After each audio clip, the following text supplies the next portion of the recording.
এক ভয়ানক রাতে ঘটে যায় দুটো খুন। একজন পুলিশ অফিসার ও কনস্টেবল মিলে হন্যে হয়ে সেই খুনিকে খুঁজতে শুরু করে।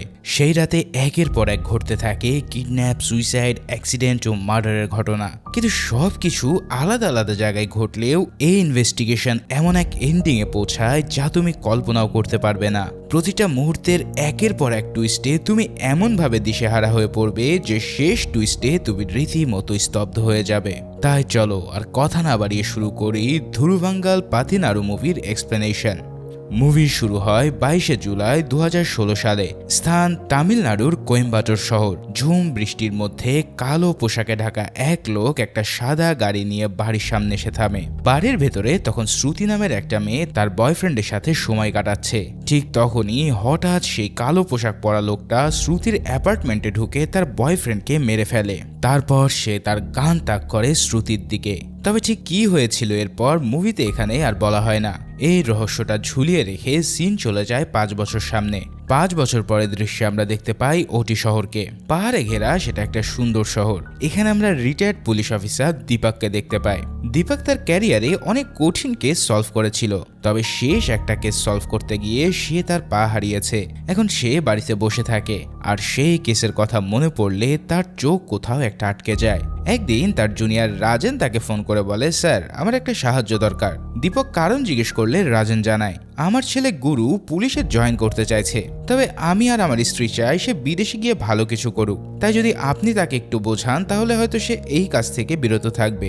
এসব শুনে দীপক রাজি হয় আর রাজেন বলে, ছেলেটা একটু গম্ভীর স্বভাবের, আমি তাকে 1 ঘন্টার মধ্যে পাঠিয়ে দিচ্ছি। ঠিক ফোন রাখার 1 ঘন্টার মাথায় গুরু দীপকের বাড়ি এসে হাজির হয়। দীপক তার পাংচুয়ালিটি দেখে বেশ ইমপ্রেসড হয়। বাড়িতে তখন কাজ চলছে বলে তারা বাইরে বসে কথা বলতে শুরু করে। দীপক তাকে বোঝাতে থাকে কেন পুলিশের চাকরি নেওয়া তার উচিত হবে না, তবে গুরু সেখানে একটা কথাও বলে না। সে একদম চুপচাপ সব কথা শুনতে থাকে। দীপক একদম শেষে বলে, এভাবে চুপ থাকলে আমিও আর কিছু বলবো না, তুমি চা খেয়ে চলে যেতে পারো। এবার গুরু তার মুখ খোলে। সে বলে, স্যার আপনার পায়ে কি হয়েছিল? দীপক জানায়, আমার শেষ কেস সলভ করতে গিয়ে আজ আমার এই অবস্থা। গুরু তখন বলে, সেই সাইকো কিলারের কেসের কথা বলছেন তো? ওই কেসটার কথা জানার পরে আসলে আমি পুলিশে আসার আগ্রহী হয়েছি। এই কথাটা শুনে দীপক একটু অবাক হয়ে বলে যে, তুমি কতটুকু জানো সেটা বলো তো। তখন গুরু বলতে শুরু করে আর এখান থেকে সিন 5 বছর পিছনে চলে যায়। ঠিক সেই দিন 23শে জুলাই 2016 সাল। রাত তখন প্রায় 2টা। কোয়েম্বাটোর শহরের একটা নির্জন রাস্তায় 3 বন্ধু ড্রিঙ্কস করে নিজেদের গাড়িতে বাড়ি ফিরছিল। ঠিক তখনই তাদের গাড়িতে একটা অ্যাক্সিডেন্ট ঘটে। 3 জন নেমে দেখে যে লোকটা আর বেঁচে নেই। 3 জনই ঘাবড়ে যায় আর কি করবে তারা বুঝতে পারে না। তখন তাদের মধ্যে ফ্যাবিয়ান নামের এই ছেলেটা মাথা ঠান্ডা রেখে বলে, এই সময় এই রাস্তা দিয়ে শুধু আমরাই যাই আর এই কথা মহল্লার সবাই জানে, তাই লাশ ফেলে গেলে পুলিশ সরাসরি আমাদেরকে সন্দেহ করবে। তাই তারা এবার ওই লাশটাকে গাড়ির ডিকিতে তুলে নেয়। তবে বিপত্তি বাধে একটু পরেই। রাস্তায় টহলরত এক পুলিশ অফিসার তাদের গাড়ি আটকায়। 3 জনই নেশাগ্রস্ত থাকায় পুলিশের সন্দেহ হয় গাড়িতে মাদক আছে। তবে তারা অনেক বোঝানোর চেষ্টা করে গাড়িতে কিছুই নেই, কিন্তু তারপরেও পুলিশ গাড়ি চেক করতে চাইলে ফ্যাবিয়ান সেই ট্রাফিক পুলিশকে মেরে বাকি 2 জনকে নিয়ে পালিয়ে আসে।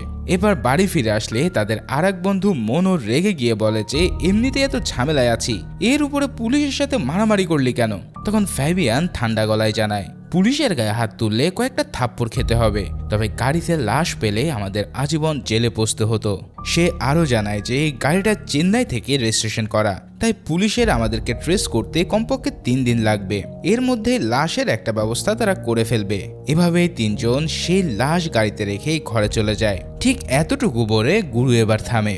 দীপক ভুরু কুচকে বলে যে, এই অ্যাক্সিডেন্টের কথা তো আমি কোথাও বলিনি, তুমি কিভাবে জানলে? তখন গুরু একটু হেসে বলে, স্যার এটাই তো ফিল্ড ওয়ার্ক। একবার ভাবো, একজন পুলিশ অফিসার যে সমস্ত কিছু নিজে সামলেছে, আর সেই কিনা এই ছেলের উত্তরে চুপ হয়ে গেছে। গুরুর এই দূরদর্শিতা ইমপ্রেসড হয়ে দীপক নিজে এবার বাকি ইতিহাসটা বলতে শুরু করে। সিন আবারও চলে যায় 5 বছর পেছনে। 24শে জুলাই 2016 সকাল 9টা। দীপক রোজকারের মতো পুলিশ স্টেশনে আসতেই তার জুনিয়র রাজেন দৌড়ে আসে। সে বলে, স্যার কাল থেকে আপনাকে কল করছি, আপনার ফোন সুইচ অফ দেখাচ্ছিল। দীপক জানায় ফোনটা কাল স্টেশনে রেখে যাওয়াতে তার চার্জ শেষ হয়ে বন্ধ হয়ে গেছে, তাই ফোনটা চার্জে লাগিয়ে জিজ্ঞেস করে যে কি হয়েছে বলো। তখন রাজেন জানায় আমাদের এলাকায় একটা আত্মহত্যার কেস এসেছে, ভিকটিম নিজেই নিজের মাথায় গুলি করেছে। একজন পেপারওয়ালা এই কাহিনী দেখে তাদের ইনফর্ম করেছে, আর দীপক এবার সেই পেপারওয়ালাকেই ডেকে পাঠায়। এবার ওই লোকটা এসে বলে যে আমি রোজকারের মতন পেপার ডেলিভারি দিতে বের হয়েছিলাম। ভোর 4:30টার দিকে ভার্থি পার্কের পাশ দিয়ে যাওয়ার সময় একটা লোককে আমি রাস্তার উপরে পড়ে থাকতে দেখি। এরপর কাছে গিয়ে দেখি তার মাথায় গুলি লেগেছে, আর তখনই আমি পুলিশকে ইনফর্ম করি। সব শুনে দীপক তার ঠিকানা নিয়ে তাকে চলে যেতে বলে। তারপর রাজেনকে জিজ্ঞেস করে যে বডি কি ক্লিয়ার হয়েছে। রাজেন জানায় বডি সকালেই ক্লিয়ার হয়েছে, তবে বাড়িতে এখনো খবর যায়নি। ঠিক তখনই থানার বাইরে সেই পেপারওয়ালা জোরে চিৎকার করে ওঠে। রাজেন দৌড়ে গেলে লোকটা হাঁপাতে হাঁপাতে বলে স্যার, কালকে ভোরে ওই লাশের পাশে যেই গাড়িটা দেখেছিলাম সেটা এইমাত্র এখান দিয়ে চলে গেছে। এমন ইম্পর্টেন্ট কথাতেও রাজেন ব্যাপারটাকে তেমন পাত্তা দেয় না। তবে দীপক চুপ করে থাকে না। সে রাজেনের ফোন নিয়ে ফরেন্সিক ডাক্তার আদিত্যকে কল করে। আদিত্য জানায় পোস্টমর্টম এখনো হয়নি, তবে সন্ধ্যার মধ্যেই রিপোর্ট পাওয়া যাবে। তখন দীপক জানায় আজ সারাদিন আমি এই পেপারওয়ালার ফোনটাই ব্যবহার করব, কোনো দরকার হলে এখানে কল করো। এরপর সকাল 9:15-তে দীপক রাজেনকে নিয়ে ক্রাইম স্পটে যায়। সেখানে নতুন জয়েন করা জুনিয়র অফিসার গৌতম টহলের দায়িত্বে ছিল। দীপক পুরো জায়গাটা ঘুরে দেখে, কিন্তু তেমন কোনো কিছু তার চোখে পড়ে না। সে যখন ফিরে আসতেই যাবে তখন গৌতম তার দিকে এগিয়ে আসে। গৌতম জানায় স্যার, আমি একটা কথা বলতে চাই। এই এলাকায় 3জন বড়লোক বন্ধু থাকে, তারা প্রতি রাতেই এই পথ দিয়ে যায়। তাদের কাছে একটা গাড়িও আছে, তাই আমার মনে হয় এরা এই কেসের সাথে হয়তো কোনোভাবে জড়িত। কিন্তু দীপক তখন বলে এটা তো সুইসাইড কেস। গৌতম তাকে সরাসরি বলে যে কাউকে গুলি মেরে তার হাতে গান রেখে দেওয়াটা কি খুব কঠিন কিছু স্যার? তবে সবচেয়ে ভয়ের ব্যাপার কি জানো? এই কথাটা বলার সময় গৌতমের বয়স মাত্র 24, একজন নতুন অফিসার। তবে তার চোখে যে কনফিডেন্স সেটা দেখে দীপক সিদ্ধান্ত নেয় সেই 3 বন্ধুর বাসায় যাবে সে। এর কিছুক্ষণ পরে তারা সেই বাড়িতে পৌঁছায়। দরজায় নক করতেই মনও দরজাটা খুলে দেয়। দীপক তখন প্রশ্ন করে তোমাদের বাসায় আমি এসেছি কেন জানো? গত রাতে পাশের হোটেলে একটা ডাকাতি হয়েছে, আর ডাকাত মালিককে গান দেখিয়ে সব লুটে নিয়ে গেছে।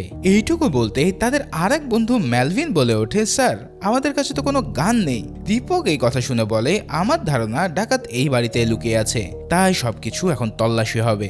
এই কথাটা শুনে 3 বন্ধুর মুখ একেবারে বন্ধ হয়ে যায়। তারা একে অপরের দিকে তাকায়, কিন্তু কেউ কোনো কথা বলে না। দীপক তাদের 3 জনকে ভালো করে অবজার্ভ করে। এখানে সে বুঝতে পারে যে তারা এই ঘটনা সত্য বললেও এমন কিছু লুকাচ্ছে যেটা এই ঘটনার কোনো বাইরের কিছু। গৌতম ভিতরে গিয়ে পুরো বাসা চেক করে জানায় কিছুই পাওয়া যায়নি স্যার। রাজেন বাইরে থেকে এসে বলে যে গাড়ির ভিতরটা চেক করেছি, সেখানেও কিছু নেই, তবে তাদের ডিকিটা লক করা। এই কথাটা শুনে দীপক তাদের কাছে ডিকির চাবি চাইলে তারা বলে চাবি হারিয়ে গেছে। তবে দীপক দেখতে পায় গাড়ির চাবি ভেতরে রয়েছে, তাই সে ওই চাবি তুলে নিয়ে ডিকির দিকে এগিয়ে যায়। এদিকে 3 বন্ধুর ভিতরে তো তখন ফেটে যাওয়ার মতো অবস্থা। একটু পর দীপক ডিকি খুলতেই দেখা যায় পুরো ডিকি একদম খালি। এই দৃশ্যটা দেখে সেই 3 বন্ধুও পুরোই হতভম্ব হয়ে যায়, কারণ তারা নিজেরাই লাশটা ডিকিতে রেখেছিল। দীপক এদিকে কিছু না পেয়ে রাজেন আর গৌতমকে নিয়ে চুপচাপ বেরিয়ে আসে। বাইরে এসে সে বলে যে এই 3 জনের ওই সুইসাইড কেসের সাথে কোনো সম্পর্ক নেই, তবে তাদের চেহারা দেখে মনে হচ্ছে তারা বড় কিছু একটা লুকাচ্ছে। তখন সে গৌতমকে ওদের উপরে নজর রাখতে বলে।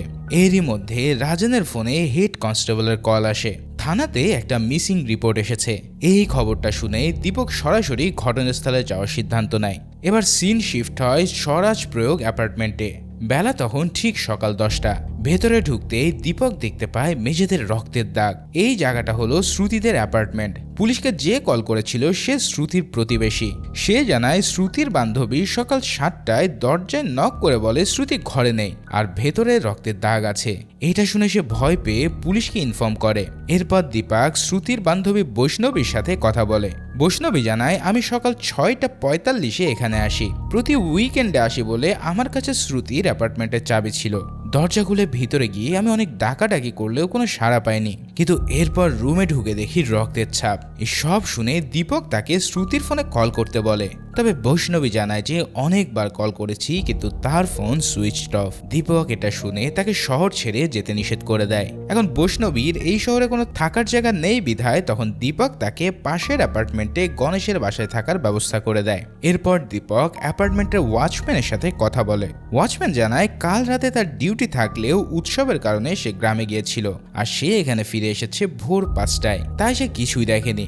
এছাড়াও এই অ্যাপার্টমেন্টে কোনো সিসিটিভিও নেই। কিছুক্ষণ পরে পুলিশ কনস্টেবল সুরেশ ফোন করে জানায় শ্রুতি নাকি কালই থানায় গিয়েছিল।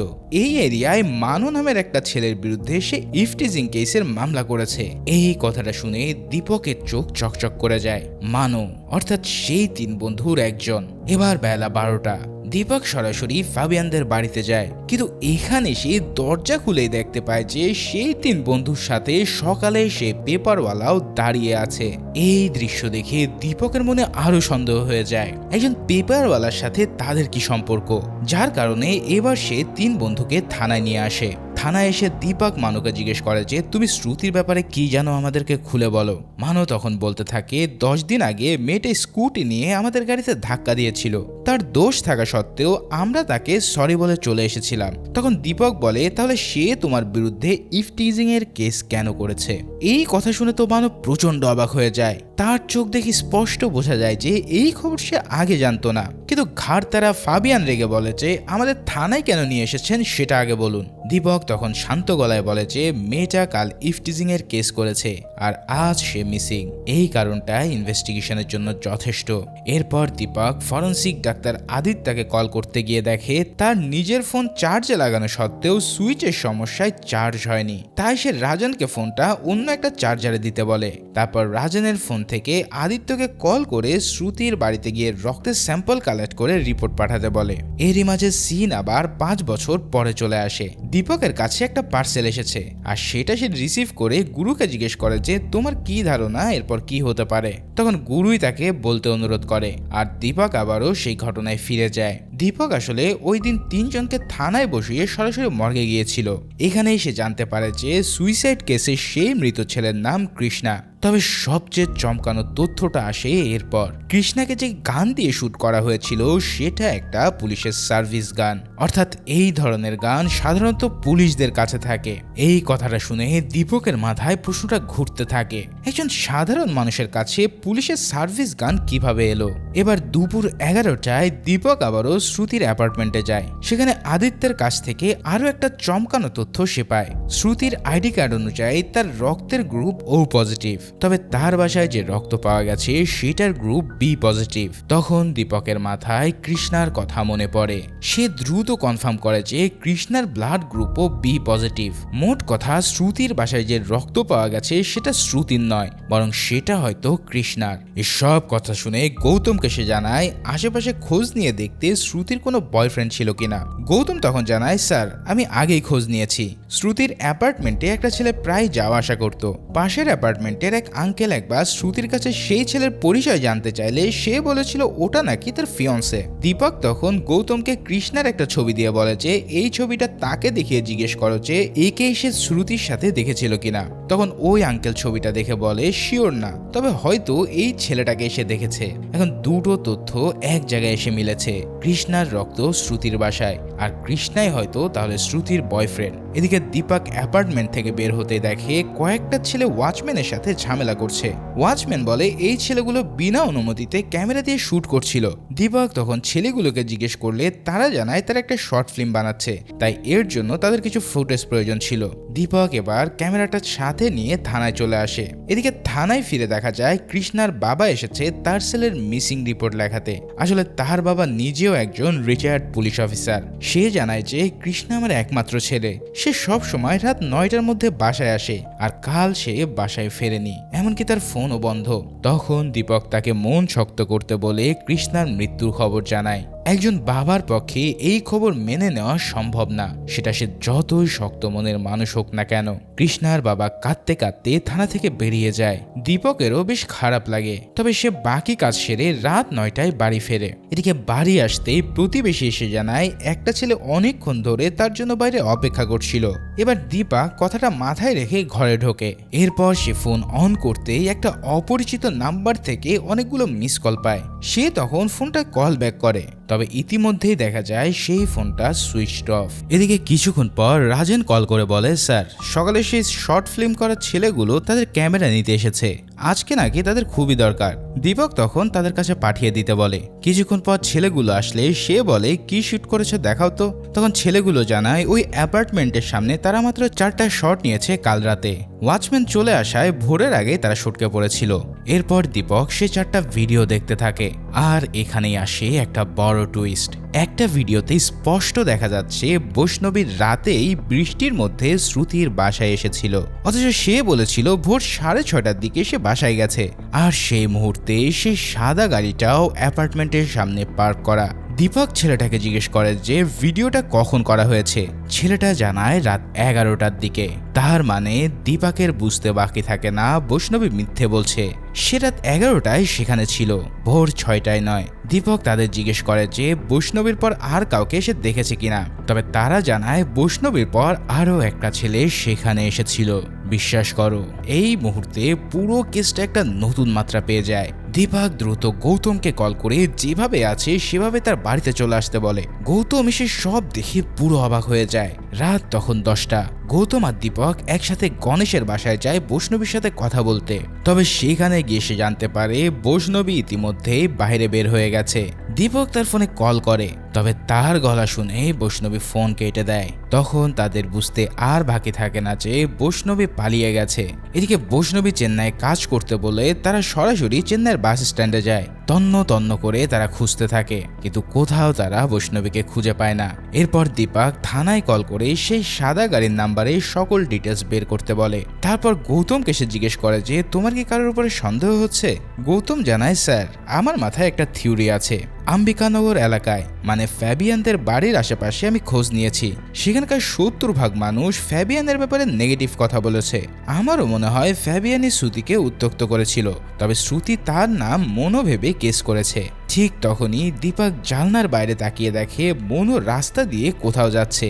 সে গাড়ি থামিয়ে মনোকে ডাক দেয় আর জিজ্ঞেস করে এত রাতে সে কোথায় যাচ্ছে, এছাড়াও তার মুখে দাগটা কিসের। তখন মনো জানায় সে পুলিশ স্টেশনে যাচ্ছিল।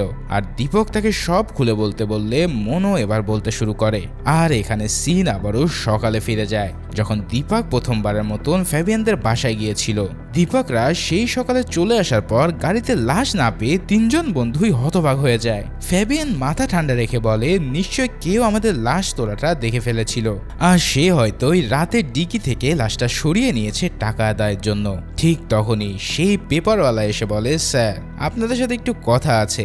আর এটা বলেই সে এমন একটা কথা জানায় তাতে তাদের মুখ পুরো শুকিয়ে যায়, কেননা পেপারওয়ালা বলেছিল সে লাশ তোলার ব্যাপারটা সম্পূর্ণ দেখেছে, আর এই খবর গোপন রাখার বিনিময়ে সে 10 লাখ টাকা দাবি করে। তখন ফেবিয়ান তার কাছে 2 ঘন্টা সময় নিয়ে তাকে চলে যেতে বলে। ঠিক 2 ঘন্টা পর পেপারওয়ালা ফিরে আসলে ফেবিয়ান তাকে 50,000 টাকা দিয়ে বাকিটা রাতে দিতে চায়। আর ঠিক তখনই দীপক সেখানে এসে 3জনকে থানায় নিয়ে গিয়েছিল। এরপর রাতে পেপারওয়ালা আবার ব্ল্যাকমেল করতে আসলে মনো বলে সেসব পুলিশকে জানিয়ে দেবে। ঠিক সেই মুহূর্তে ফেবিয়ান রেগে তাকে থাপ্পড় মেরে বসে, আর মনোর মুখের সেই দাগ সেখান থেকে এসেছে। আর এখন সে তার বন্ধুদের অজান্তে সব জানাতে পুলিশ স্টেশনে যাচ্ছিল। এই সব কথাবার্তা শুনে দীপক মনোকে বাড়ি চলে যেতে বলে, আর কাউকে বলতে নিষেধ করে যে সে পুলিশকে সব বলেছে। এছাড়াও সে পেপারওয়ালার ব্যাপারটা দেখবে বলে জানিয়ে দেয়। এদিকে মনো চলে গেলে দীপক আর গৌতম পেপারওয়ালার কাছে যায়। এরপর কয়েকটা চড় দিতে দীপককে সে সেই রাতে সব ঘটনা খুলে বলে। পেপারওয়ালা বলতে থাকে আমি পেপার নিয়ে যাওয়ার সময় ভাড়াতি পার্কের সামনে একজনকে গুলিবিদ্ধ অবস্থায় পড়ে থাকতে দেখি। ঠিক তখনই সামনে একটা অ্যাক্সিডেন্টের শব্দ শুনতে পায়। এরপর সেদিকে গিয়ে দেখি ওই 3জন একটা লাশ গাড়িতে তুলছে। আমি পুলিশকে গুলিবিদ্ধ লাশের কথা বললেও টাকার লোভে ওই 3জনের কথা চেপে গেছি। দীপক তখন জিজ্ঞেস করে তাহলে ওদের গাড়ি থেকে লাশ কে সরিয়েছে। তখন পেপারওয়ালা জানায় আমি লাশ নিয়ে কি করব স্যার। দীপক তাকে সেই সাদা গাড়ির ছবিটা দেখালে পেপারওয়ালা নিশ্চিত করে যে সেই রাতে এই গাড়িটাই সেখানে ছিল। রাত তখন প্রায় 11:45। দীপক আর গৌতম কন্ট্রোল রুমে সেই সাদা গাড়ির ডিটেলস চেক করতে যায়। ডিটেলস আসতে একটু সময় লাগছে বলে দীপক এতক্ষণ পাওয়া সব তথ্য একসাথে জোড়া লাগাতে বসে। গৌতম সেসব শুনতে চাইলে দীপক জানায় আমি একটা থিওরি দাঁড় করিয়েছি। এমনটা হলেও হতে পারে বৈষ্ণবী বলেছিল সেদিন শ্রুতির জন্মদিন ছিল। শ্রুতি আর কৃষ্ণা হয়তো একসাথে সেটা সেলিব্রেট করছিল। তবে তবে তার সাথে হয়তো তৃতীয় আরেকজনও সেখানে উপস্থিত ছিল। ঠিক তখনই সেই কিলার সেখানে আসে। সে শ্রুতির বয়ফ্রেন্ডকে মেরে তার দিকে গান পয়েন্ট করে। এরই মধ্যে বৈষ্ণবী ফ্ল্যাটে এসে পড়লে কিলার তাকে মেরে ফেলার হুমকি দেখিয়ে এই মিসিং নাটকটা সাজিয়ে ফেলে। এরপর সে শ্রুতি, কৃষ্ণা আর সেই তৃতীয় ব্যক্তিকে কিডন্যাপ করে নিয়ে যেতে চায়। পথে কৃষ্ণা পালিয়ে যেতে চেষ্টা করলে কিলার তাকে শুট করে, আর সেই সুযোগে তৃতীয় ব্যক্তি পালাতে গিয়ে ফ্যাবিয়ানদের গাড়ির ধাক্কায় মারা পড়ে। এখন কিলার কোনো এভিডেন্স রাখতে চায়নি বলে সে কৃষ্ণার হাতে গান রেখে সুইসাইডের নাটক সাজায় আর নিজেই ফ্যাবিয়ানদের গাড়ি থেকে সেই লাশটা চুরি করে নেয়, যার ফলে অ্যাক্সিডেন্টে মারা যাওয়া সেই ব্যক্তির লাশ হয়তো এখনো ওই সাদা গাড়িতেই আছে। কি বুঝতে পারলে তো? একজন পুলিশ অফিসার মাত্র কয়েক ঘন্টা তথ্য জোগাড় লাগিয়ে পুরো ঘটনার একটা ছবি দাঁড় করে ফেলেছে। তবে সবচেয়ে ভয়ের ব্যাপার কি জানো?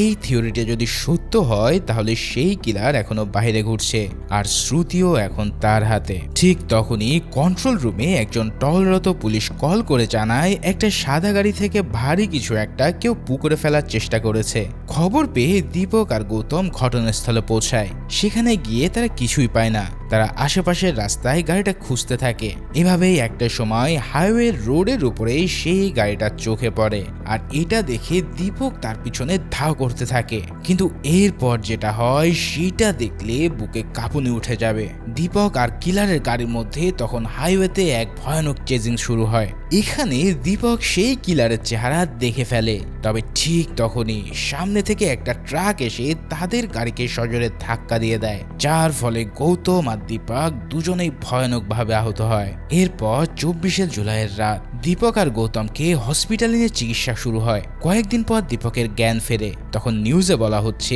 ভারতী পার্কের পাশে কৃষ্ণা নামের একটা ছেলের মৃত্যু হয়েছে। ঠিক একই দিনে শ্রুতি নামের একটা মেয়ে কিডন্যাপ হয়েছে। আর পুলিশ ইনভেস্টিগেশনে বলছে মনু নামের একটা ব্যক্তি শ্রুতিকে পছন্দ করত বলে তার বয়ফ্রেন্ড কৃষ্ণাকে মেরে শ্রুতিকে নিয়ে পালিয়ে গেছে। পুলিশ এখন আসামি মনুকে খুঁজছে। মোট কথা এই পুরো কেসটায় একটা ভুল দিকে মোড় নিয়েছে আর আসল সত্যটা কোথাও চাপা পড়ে গেছে। এই সব কথা বলার পর সিন আবারও প্রেজেন্টে ফিরে আসে। সেদিনই সে ভয়াবহ অ্যাক্সিডেন্টের কথা মনে করতে গিয়ে দীপক একটু ইমোশনাল হয়ে যায়। তাই সে একটু হালকা হতে ঘরের ভিতরে যায়। ঠিক তখনই তার জুনিয়র রাজেন তাকে কল করে এমন একটা কথা বলে যাতে পুরো কাহিনী গোবলেট হয়ে যায়। সে জানায় যে স্যার, আমার ছেলে গুরু আপনার সাথে দেখা করতে যেতে রাজি হয়নি। এই কথাটা শুনে দীপকের বুকের ভিতরটা নড়ে ওঠে। যদি গুরু এখানে এসে না থাকে তাহলে এতক্ষণ সে কার সাথে কথা বলেছে? কে এই লোক যে এই কেস সম্পর্কে এতটা জানে? দীপক দ্রুত রাজেনের কল কেটে তার পকেট থেকে গান বের করে ওই লোকটার সামনে আসে। এবার সরাসরি সে জিজ্ঞেস করে বসে, তুমি কে? তখন লোকটা একটু হাসে আর বলে, এতক্ষণ পর জিজ্ঞেস করছেন? আমি ভেবেছিলাম আরো আগেই এই প্রশ্নটা করবেন। দীপক গান বের করতে যেতে লোকটা আগে নিজের গান বের করে দীপকের দিকে তাক করায়। আর ঠিক সেই সময় সে নিজের পরিচয় দিয়ে বলে, আমি ওই সুইসাইড করা কৃষ্ণার ভাই। আমি জানি আপনি সেদিন রাতে কিলারকে দেখেছিলেন, তাহলে কেন পুলিশকে কিলারের পরিচয় দেননি? আমি এখানে এসেছি শুধু এটা জানার জন্য। ততক্ষণে দীপকের কেয়ারটেকার পুলিশকে কল করে জানিয়ে দিয়েছে। তবে দীপক তাদেরকে ঘরের ভিতর যেতে বলে। তারপর সেই লোকটার দিকে তাকিয়ে বলে, আমি তোমাকে সব বলবো, এরপরেও যদি তোমার রাগ থাকে তাহলে গুলি করে দিও। এরপর দীপক বলতে শুরু করে। সে জানায় সে অ্যাক্সিডেন্টের কিছুদিন পর বৈষ্ণবী তার কাছে এসেছিল। সে বলেছিল সেদিন তার একটা আর্জেন্ট কাজ ছিল বিধায় সে পালিয়ে গিয়েছিল। তবে এখন সে সবকিছু বলতে চায়। দীপক তার দিকে জিজ্ঞাসু দৃষ্টিতে তাকালে বৈষ্ণবী বলতে শুরু করে। আর এখানে রিভিল হয় এই মুভির আসল রহস্য। সিন আবারও ফিরে যায় 23শে জুলাই রাতে। বৈষ্ণবী রাত 11টায় শ্রুতির অ্যাপার্টমেন্টে আসে। তখন সে দরজার সামনে দুজন ছেলেকে দাঁড়িয়ে থাকতে দেখে। তারা নিজেদের শ্রুতির বন্ধু বলে পরিচয় দেয় আর বৈষ্ণবী ভাবে এরা হয়তো শ্রুতিকে জন্মদিনের শুভেচ্ছা জানাতে এসেছে। এরপর সে দরজা খুলে তাদের ভেতরে বসায়। ওদিকে শ্রুতি ওয়াশরুম থেকে বের হয়ে দুটো ছেলেকে দেখে প্রচন্ড রেগে যায়। সে চিৎকার করে বলে, মনো, এখান থেকে চলে যাও, নয়তো ভালো হবে না। তবে সবচেয়ে ভয়ের ব্যাপার কি জানো? এই ছেলেটার নাম মনো নয়। ছেলেটা দরজা লক করে তার দিকে গান তাক করে বলে, আমি মনো নই, আমার নাম কৃষ্ণা, তবে তুমি যে পুলিশ স্টেশনে গিয়ে কমপ্লেন করবে সেটা আমি আগেই বুঝেছিলাম, তাই আমি আমার নাম মনো বলেছি। শ্রুতি তখন ঘাবড়ে গেলেও কৃষ্ণা থামে না। সে বলে, আমি তোমার সাথে অনেকবার কথা বলার চেষ্টা করেছি, তবে তুমি আমাকে সবসময় ইগনোর করেছো। আজ আমি তোমার সাথে থাকতে এসেছি, দেখি পারলে ইগনোর করে দেখাও। এই কথা শুনে শ্রুতির ভিতরে যে কি হচ্ছিল সেটা ভাষায় প্রকাশ করা যায় না। আজ তার জন্মদিনের রাত, আর এক অস্ত্রধারী পশু তার দিকে দাঁড়িয়ে এসব কথা বলছে। এরই মধ্যে আমরা দেখতে পাই শ্রুতির আসল বয়ফ্রেন্ড রাজীবকে। সেই দরজায় এসে দাঁড়ালে কৃষ্ণা বৈষ্ণবীকে গান তাক করে দরজা খুলতে বলে। তবে রাজীব ভিতরে ঢুকতে কৃষ্ণা আর তার প্রেমিক বন্ধু মিলে রাজীবকে মেরে অজ্ঞান করে দেয়। এরপর এই দুই নরপশু শ্রুতিকে জোর করে তাদের ঘরে নিয়ে যায়। বন্দুকের ভয়ে অসহায় বৈষ্ণবী এক পাশে দাঁড়িয়ে থাকা ছাড়া কিছুই করতে পারে না। আর সেদিন রাতে শ্রুতিকে কৃষ্ণা আর ওই ছেলেটা মিলে রেপ করে। শুধু রেপ করে তারা ক্ষান্ত হয় না, তারা তার ভিডিও বানায়। তারপর তারা শ্রুতিকে আরো যন্ত্রণা দেওয়ার জন্য তাকে গাড়িতে তুলে নিয়ে যায়। তবে ততক্ষণে তার বয়ফ্রেন্ড রাজীবের জ্ঞান ফিরে এসেছিল, তাই সে উঠে তাদের বাধা দেওয়ার চেষ্টা করে। আর এই সময় ধস্তাধস্তি করতে গিয়ে কৃষ্ণা নিজের গানের ট্রিগারে চাপ পড়ে তার মাথার খুলি উড়ে যায়। আর এই দৃশ্যটা দেখে তার প্রেমিকা পালিয়ে যেতে শুরু করে। তবে দৌড়াতে গিয়ে সে ফ্যাবিয়ানদের গাড়ির সামনে পড়ে যায়। এরপর রাজি ফ্যাবিয়ানদের ফলো করে সেই লাশটা তাদের গাড়ির ডিকি থেকে নিয়ে আসে, কেননা এই লাশ পাওয়া গেলে পুরো ঘটনা বের হয়ে যেত আর শ্রুতি সেই ভিডিও সবার সামনে চলে আসতো। তারপর রাজীব বৈষ্ণবীকে কল করে এই পুরো মিসিং নাটকটা সাজাতে বলে। এছাড়াও সুযোগ বুঝে তাকে পালিয়েও যেতে বলেছে। তারপর বৈষ্ণবী দীপককে সেই ফোনটাও দেয় যেটাতে কৃষ্ণা শ্রুতির ভিডিও করেছিল। তার মানে মোট কথা যাকে পুলিশ আসামি বানিয়ে খুঁজছিল সে আসলে একজন ভিকটিম ছিল, আর যে আসলে সেই রাতে শ্রুতিকে বাঁচিয়েছিল সে নিজেই এখন পালিয়ে বেড়াচ্ছে। এই সব বলার পর সিন আবারও বর্তমানে ফিরে আসে। দীপক সবটা বলে শেষ করে সে লোকটার দিকে তাকায়। তারপর সে বলে, এটাই ছিল আসল ঘটনা, কিন্তু আমি একটা কাহিনী ঠিকই বুঝতে পেরেছি। তুমি কৃষ্ণার ভাই নও, কারণ কৃষ্ণার বাবা নিজে আমাকে বলেছিল যে তার মাত্র একটাই ছেলে। এবার সত্যি করে বলো, তুমি আসলে কে? এই কথাটা শুনে সামনে বসা লোকটা এবার ফোন বের করে আর দীপককে একটা ছবি দেখায়। ঠিক এই মুহূর্তে আসে মুভির সবচেয়ে বড় টুইস্ট। সেই ছবিতে দেখা যায় সেই রাতের অ্যাক্সিডেন্টের দৃশ্য। ওই অ্যাক্সিডেন্টে দীপকের একটা পা কেটে ফেলা হয়েছিল আর গৌতমের পুরো শরীর পুড়ে গিয়েছিল। দীপক কয়েক সপ্তাহ সুস্থ হলেও গৌতমের সুস্থ হতে লেগেছিল 5 বছর। তার চেহারা থেকে শুরু করে সবকিছু বদলে গিয়েছিল। 24 বছর বয়সী সেই কনফিডেন্ট সাহসী পুলিশ অফিসার এখন নিজেকে আয়নায় দেখতে ভয় পায়। সে সবকিছুই মেনে নিয়েছিল। তবে একদিন সে যখন জানতে পারে শ্রুতির কেসটা এখনো আনসলভ, তখন তার কথাটা হজম হয়নি। তাই সে দীপকের সাথে দেখা করতে এসেছিল। তবে বাড়িতে ঢোকার আগে সে দেখে দীপক যে লোকটার সাথে কথা বলছে সেই লোকটাকে সে 5 বছর আগে ওই সাদা গাড়িতে দেখেছিল। আর তাকে ধরতে গিয়ে গৌতমের আজ এই অবস্থা। তাই এবার সে রাজনের ছেলে গুরু সেজে দীপকের সাথে বসে পুরো কেসটা জানার চেষ্টা করছে। আর এখানেই সে বুঝতে পারছে যে দীপক জেনে শুনে সেই লোকটাকে সেদিন বাঁচিয়েছিল। তার মানে তো বুঝতেই পারছো, সামনে বসা লোকটা আর কেউই নয়, বরং সেই পুলিশ অফিসার গৌতম। এরই মধ্যে দীপকের বাড়িতে পুলিশ এসে হাজির হয়। গৌতম তখন তার গান দীপকের দিকে তাক করে রেখেছে। সে কাঁপা গলায় জিজ্ঞেস করে, আপনি কেন আসল অপরাধীকে এখনো বাঁচাচ্ছেন? 5 বছর আগে আপনি কিলারকে দেখেছিলেন, তাহলে কেন পুলিশকে সত্যটা বলেননি? এই সব শুনে দীপক একটা দীর্ঘশ্বাস ফেলে। তারপর সে শান্ত গলায় বলে, যেই অপরাধীকে আমি বাঁচিয়েছিলাম তার নাম রাজীব, আর সে আমার নিজের ছেলে। ভাই রে ভাই, রাজীব হচ্ছে দীপকের ছেলে। মুভির এই পর্যায়ে এসে এমন টুইস্ট হবে আমি জীবনে কল্পনাও করতে পারিনি। অর্থাৎ এতদিন ধরে দীপক এই কাহিনী পুরো অসমাপ্ত রেখেছিল নিজের ছেলেকে বাঁচানোর জন্য। একবার চিন্তা করো, যেই মানুষটা সারা জীবন অপরাধীদেরকে জেলে পাঠিয়েছে সে জীবনে প্রথমবার শুধুমাত্র নিজের ছেলেকে বাঁচানোর জন্য মিথ্যা কথা বলেছিল। আর এটাই ছিল তার জীবনের সবচেয়ে বড় ভুল। আসলে দীপক তো বুঝতে পেরেছিল বলেছিল যে তার ছেলে একদম নির্দোষ, মূলত তার ছেলে শ্রুতিকে বাঁচানোর জন্য এত কিছু করেছে। কিন্তু আইনের চোখে রাজীবও কিন্তু কোনো না কোনোভাবে অপরাধী ছিল। তবে সিস্টেম সেটা দেখেনি। সিস্টেম শুধু দেখেছিল রাজীবকে একজন পলাতক আসামি হিসেবে। এই কথাটা শুনে গৌতমের হাত একটু কেঁপে ওঠে। তার চোখে জল আসে কিনা বোঝা যায় না, কারণ 5 বছরের আগুনে পোড়া সেই মুখে এখন আর কোনো অনুভূতি নেই। তখন দীপক গৌতমের চোখের দিকে তাকিয়ে বলে, তুমি সেদিন রাতে যদি পুরো ঘটনা জানতে তাহলে হয়তো তুমিও একই কাজ করতে। গৌতম বলে, আমি জানি স্যার, তবে আমার এই মুখ, এই শরীর, এই 5 বছর এগুলোর কে বিচার করবে? এই প্রশ্নের উত্তর দীপকের কাছে নেই। আর ঠিক সেই মুহূর্তে গৌতম তার টিগারে টান দেয়। মুহূর্তের মধ্যে গুলি খেয়ে দীপক সেখানে লুটিয়ে পড়ে। আর বাইরের পুলিশরাও ইতিমধ্যে গৌতমকে গুলি করে তাকেও শেষ করে দেয়। ঠিক এভাবে দুজন সাহসী পুলিশ অফিসার একই মুহূর্তে শেষ হয়ে যায়। একজন সারা জীবন আইন মেনে চলেছিল, কিন্তু শুধু শেষবার নিজের ছেলের জন্য একবারই চুপ থেকেছে।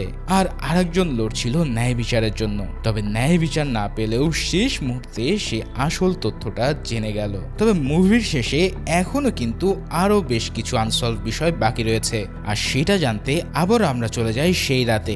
এখানে আমরা রাজীবকে দেখতে পাই। সেই রাতে শ্রুতিকে উদ্ধার করার পর রাজীব বারবার তার বাবাকে কল করেছিল। তবে দীপক তো তার ফোন পুলিশ স্টেশনে চার্জ শেষ হওয়ায় রেখে গিয়েছিল, যার ফলে পরের দিন সকালে রাজীব গাড়ি নিয়ে সরাসরি থানায়ও আসে। তবে ঠিক তখনই পেপারওয়ালা তাকে দেখে চিৎকার করে ফেলে, আর যার কারণে সে তখন সেখান থেকে পালিয়ে যেতে বাধ্য হয়। এছাড়াও সেদিন সারাদিন দীপক রাজনের ফোনে ব্যবহার করায় রাজীব তার বাবাকে কোনোভাবেই কলে পায়নি। এরপর সন্ধ্যায় সে দীপকের বাড়ির সামনে বসেও অপেক্ষা করছিল।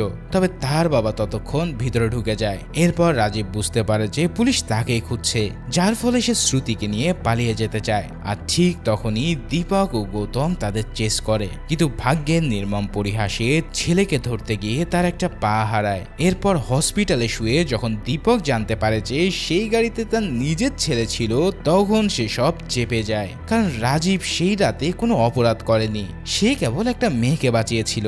তাকে জেলে পাঠালে হয়তো ন্যায় বিচার হতো না, হয়তো হতো শুধু আর একটা অবিচার। তবে এই সিদ্ধান্তের মাসুল দীপককে দিতে হলো তার জীবন দিয়ে। আর ঠিক এইখানেই শেষ হয় আজকের মুভি ধুরুভাঙ্গাল পাথিনাড়ু।